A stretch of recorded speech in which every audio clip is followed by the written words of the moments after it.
મારા હેમાંશી બેન શું લઈને બેસી ગયા છે અત્યારમાં? હેમાંશી શું કરસ? હા,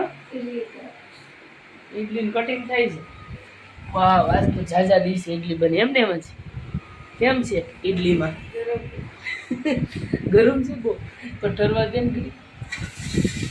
જો આજ કેટલાય ટાઈમ પછી ઇડલી બનાવી છે. રજા હતી હમણાં રવિવારની, સોમવારની 2 દિવસની રજા હતી. તો જો ઇડલીનું ખીરું ને એવું તૈયાર કર્યું. આજ હેમાંશી બેન ફાઇનલી ઇડલી બનાવી લીધી છે. અત્યારમાં કરે છે કટિંગ. આજ નાસ્તામાં લઈ જવાની છે. મજા આવશે ને ખાવાની? બેન પણ ખાઈ જશે બધું? હે ને? તો જાજી લઈ જવી પડશે ને? કાંઈ વાંધો નહીં, આપણે લઈ જાય. તારે બેનપણી હાથી લઈ જાય. બેનપણીને ઇડલી બહુ ભાવે છે. જો મસ્ત બનાવી છે, એનું કટિંગ થાય છે. પછી આપણે વઘારી. અત્યારે વાગી ગયા છે 6:30 અને હેમાંશી 7 વાગ્યાની સ્કૂલ છે. અને અત્યારનું વાતાવરણ જો સરસ વાતાવરણ છે અત્યારે, ભેજવાળું.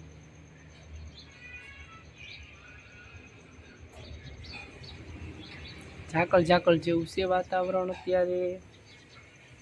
આવું છે બધું જો અત્યારે. બધાને રામ રામ અને સવારના ગુડ મોર્નિંગ. તો તમારું સ્વાગત છે તમારા નવા બ્લોગમાં.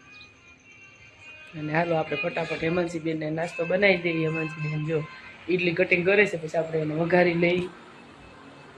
તો હાલો ફટાફટ આપણે ચા બનાવવાની છે, રોટલી અને ઇડલી વઘારવાની છે. ઇડલી કેવી બની છે હેમાંશી બેન બતાવશે આપણને. જો કેવી દળવાળી બની છે. જો આવી બની છે મસ્ત. જો ખમણ જેવી લાગે, મસ્ત દાણાવાળી બની છે. આપણે આને સાંજે પલાળી દીધી હતી દહીં અને સાઈસમાં. જો મસ્ત બની છે.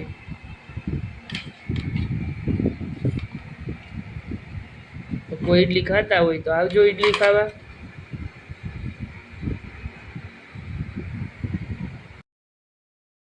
સરકારી દવાખાને અત્યારે ગળદી બહુ છે. બહુ ગળદી છે ને અમે કેસ કઢાવી લીધો છે. હું મનીષાબેન બેઠા છીએ. અત્યારે વાગી ગયા છે 11:30 જેવું થયું છે. મનીષાબેન આજ આવ્યા છે ને આજે જ અમને દવાખાને લઈને આવી ગયા. માથું દુખે છે એટલે કીધું છે ને દવા લઈએ. અને ગયા હતા આપણે દવાખાને, ઘરે બી આવ્યા ને ઘરે આવીને રસોઈને એવું બનાવ્યું ને બી ગયા છે જમવા. તો હાલો બધા જમવા બપોરા કરવા. ઘઉંની રોટલી બનાવી છે અને મસ્ત ભીંડાનું શાક બનાવ્યું છે. તો હાલો બધા બપોરા કરવા. ઠંડી ઠંડી સાઈઝ છે.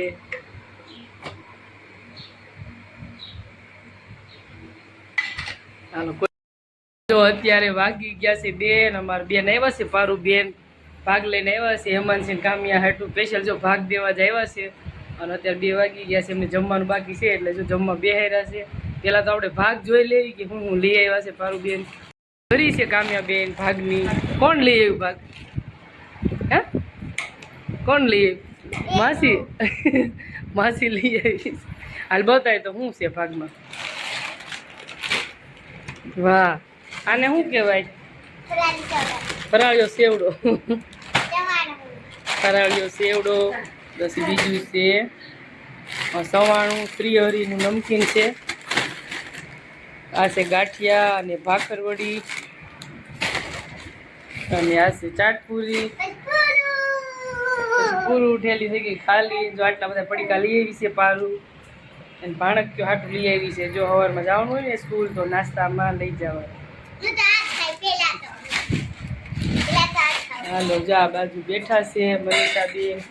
મહેમાન આવ્યા છે તો ખવડાવવા. આ બાજુ બાપુ બેઠા છે. આ બાજુ માસા બેઠા છે.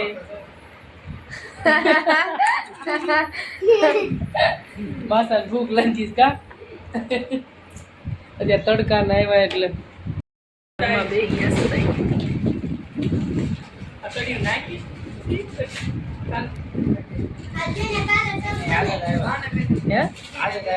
કોણ? તમે યાદ આવ્યા છે. મનીષા બેન ને યાદ આવ્યા છે. બધા યાદ જ આવ્યા છે. એ સારું કર્યું ભેગા થઈ ગયા કા બધા. હે ધામમાં નહીં કા. મનીષા બેન જો હાથનું ને એવું બધું આપે છે. શેનું અથાણું? લીંબુનું.